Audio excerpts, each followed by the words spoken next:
Yo, yo, yo, ladies, I want to stop in on y'all real quick and encourage y'all with this message because I've seen this enough online, even in real life, offline, where some of these men today kind of look at a woman a certain type of way because she reaches a certain level of success, a certain level of status, and deeming her as too masculine and she don't create space for me to feel needed and all this other stuff.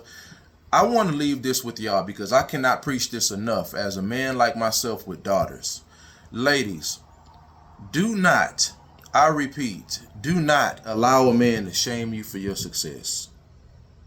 Do not allow a man to shame you for your success. I was looking at a video earlier where this guy, another one of these demonic podcasts, he was sitting on one side of the table and the women was sitting on one side of the table, and he was telling women, you know, once you reach a certain level of success as a woman, no man wants you. That's too masculine. It doesn't make sense for you to go out here and conquer the world, doing what a man does, being masculine. And that's just a turnoff for a man. How can you don't create space for a man to feel needed? If a man is talking like that, ladies, run. If you're dealing with a man that's intimidated with your status, a man that's intimidated with your position in life, intimidated with the fact that you had a perseverance spirit, that you wanted to provide a certain lifestyle for yourself in the meantime before a man finds you, get out of there. Get out of there. Because one thing, fellas, that you got to understand is that sounds very predatory when a man tries to ridicule a woman for her success. That sounds really predatory. That sounds like you want a woman to be beneath you. You want a woman to be under you, vulnerable at all times, and in a place of suffering. And that's not flying with a lot of women today. That's not flying with a lot of women today. And as a man like myself with daughters, I can't preach this message enough to encourage women that if a man can't handle your success, if a man can't handle that you are a corporate business woman or entrepreneur, or you just a certain type of level of status of a woman, if a man can't handle that, he's not a man. He's not a man. And any man that tries to belittle a woman for her success, you got work to do as a man. You got work to do. Because in the meantime, until further notice, I try to tell this to men all the time. And until further notice of a woman being taken off the market by a man, what the hell is a woman supposed to do with herself? What the hell is a woman supposed to do with herself? Is she supposed to just sit there and not do nothing at all? Not be able to provide anything? Do you want a woman to just sit there at home struggling, not being able to pay her bills? Do you want a woman to sit there, can't afford to keep her lights on with candles, walking around here with candles because she can't no electricity, like a slave? Oh man, oh Lord, I need a man's Lord. Oh God, send me a man. Is that what you want, fellas? I guarantee you don't want a woman like that. You know why? Because you would look down on a woman like that as if, man, she can't do nothing for herself. She don't bring nothing to the table. But it seems like if she's bringing just as much to the table or more than what you're bringing to the table, now she's unqualified. So dang if she don't have enough, and dang if she has more than enough. Either way, she's unqualified. And we have a lot of men out here today that's dang if you do, dang if you don't. That's why I try to tell women, and I got my oldest daughter understanding this.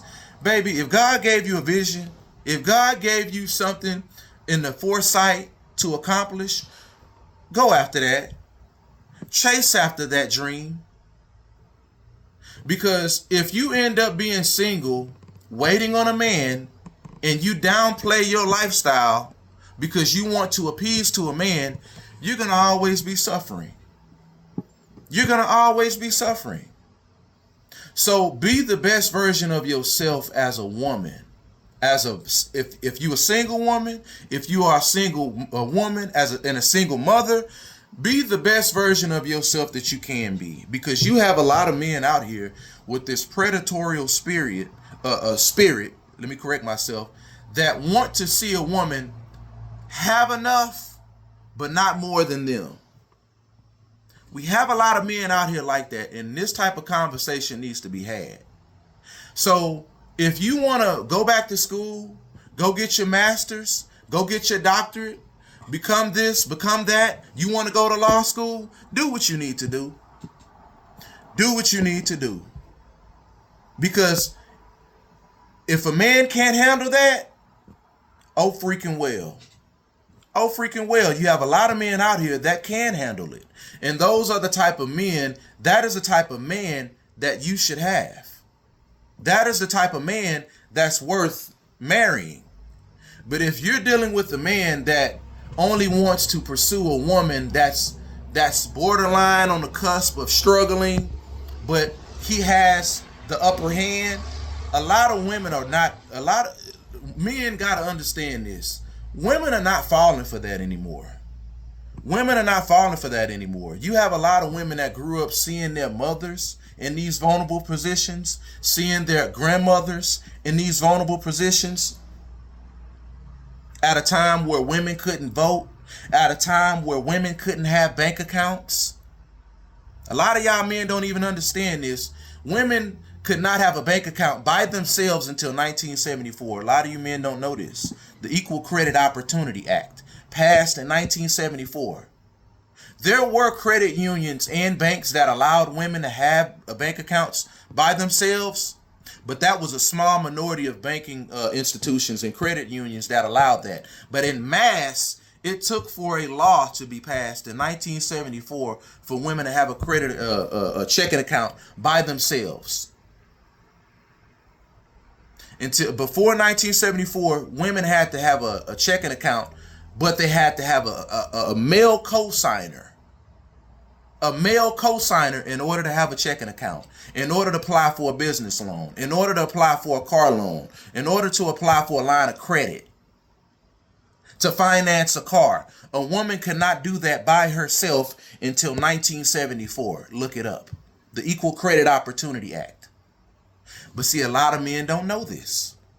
A lot of men don't know this. So there's this spirit that a lot of men have to start understanding and start studying the history of women's history. You got to start studying the history of women's history, because I was at a crossroads of trying to understand, man, why are women so independent? Why are women this? Why are women? And when I started talking to my grandmother, when I started talking to the older women in my family, and they were telling me stuff like how they couldn't get a line of credit, how they couldn't finance a car, and all this other stuff. And when I got my grandmother's side of the story, it made me understand why we have this spirit of the independent woman today. Do some women get carried away with it? Yeah, that's a very legitimate argument. But as men, we have to start understanding why women desire more for themselves now. Because when a lot of women hear men talk like, oh man, I want a woman that's traditional. I want a woman that's old school. I want a woman that's old fashioned. A lot of women get triggered when they hear that, because when they hear that, they see a time where their mothers couldn't vote. They see a time where their mothers and the women in their family couldn't get a checking account by themselves. They see a time where it was biased, where women couldn't have certain positions. They see a time where women couldn't run for political office. A lot of men don't understand this. So me personally, I really believe that as men, we are suffering at the hands of our forefathers, of the men in our families, the men that ran this country. Men was in power. Men was in power in the majority of the bulk of mankind. And this mankind was not so kind to women. And that's why we are dealing with the spirit today of a lot of women that, yeah, they may desire marriage. Yeah, they may desire being in a relationship, but at the same time, they're not going to let that hold them back in life. Yeah, they're not going to let that stop their dreams of becoming a lawyer. They're not going to let that stop their dreams of becoming a doctor or a businesswoman, a mogul. They're not going to let that, because when a lot of women was under the thumb of men, y'all don't realize how much of a nightmare it was. The divorce marriage laws were hideous back then. Imagine finding out, fellas, put yourself in the position of a woman. And I know that's hard to hear when I say this. I ain't mean to be here that long. But put yourselves in the position of a woman. Imagine if God put us in a position where we had to carry the baby and give birth to the son, give birth to the daughter. Imagine that. And if women impregnated us, and if we had to stay home and we were denied access to this and that. Imagine finding out your wife mothered 2 or 3 children across the street, a mile down the road, and you couldn't get out of it. You had to stay. Imagine your wife coming home, bringing home an STD, an incurable STD, and you couldn't get out of it. You had to stay. Because of the divorce laws were so twisted and so evil, a lot of women were pretty much stuck in it. You got to realize there's a reason why your grandmother and your grandfather slept in a different room. Your grandmother couldn't stand your grandfather. And a lot of times, a lot of you wondered, man, why mama sleeping in this room and papa sleeping in the other room? It's because papa couldn't keep his thing in his pants. That's why. But a lot of y'all don't understand that there is a dark history in this country of what a lot of women have had to go through. So think about it.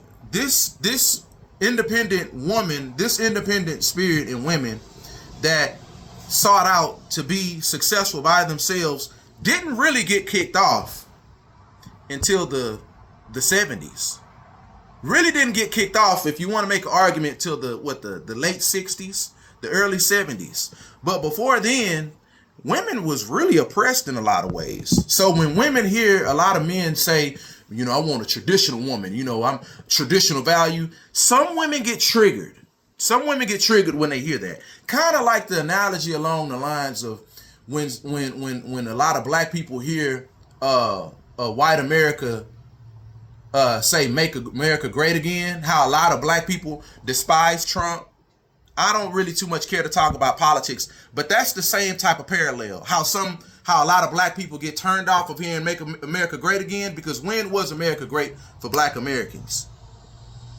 So when women hear that en masse, whether you want to talk about white women, whether you want to talk about black women, women of all colors, when women hear that, they get triggered. It's that same parallel where they hear, it's basically kind of like hearing a racist white man say, "Make America Great Again." Back to when women couldn't vote. Back to when women couldn't have bank accounts by themselves. Back to where, black people couldn't walk into certain restaurants. They had to go through the back. That's what women hear when they hear men say, "I want a traditional woman." So you got to realize this. What spirit are you really genuinely speaking from as men when you talk about the type of woman that you want, the type of woman that you desire? Is it in good faith of a traditional woman? Do you want to be a dictator over a woman? That's what a lot of women hear. That's why a lot of women get turned off. But at the end of the day, I just want to leave this message with y'all and just let y'all women know, do not let a man discourage you. Do not let a man shame you for your success. Because dang if you do, dang if you don't. And if he's not man enough to accept you at your level of success, that is a man that's going to put you through hell. Because he's going to envy you because you may make more money than him. You may be more successful than him. You may have access to open up certain doors that he's not able to have access to. A lot of women are in these relationships where they're sleeping with the enemy. And they're wondering why is this man so mean? Why is this man so against me? It's because he is against how successful you are. So you have to avoid letting that give you that Jedi mind trick where you have to downplay yourself. You have to dumb yourself down. No, don't dumb yourself down. Because if you dumb yourself down, ladies, and you end up not getting married in the end, you ain't gonna do nothing but hate yourself. You ain't gonna do nothing but fall into depression after realizing you've dumbed yourself down. You've held yourselves back from your dreams because you want to appease to a man. In this world that we live in today, in this economy, fellas, do you understand how demonic it is to have a mindset of a woman being down here? Because until further notice, a woman needs to be successful. In this type of world we live in, a man needs to be the most successful as he can, just like a woman needs to be as successful as she can. Because this world that we live in today don't care, and it's evil and demonic. So I just want to leave that message with you, ladies. Don't downplay yourself. Don't let a man shame you for your success. And fellas, understand that there's a lot about women's history that you don't understand, that you really need to go back and do your homework on so you can understand what made women independent. Because it's a story behind that. Anyway, man, I appreciate my new subscribers. Really appreciate y'all rocking out with me. We're gonna have more content to come. My wife and I getting ready to go to lunch, this daytime lunch or whatever, while I'm out here running my, taking care of what men have to do, taking care of some masculine business, taking care of the family. But anyway, man, I'll see y'all again on the next video. Peace.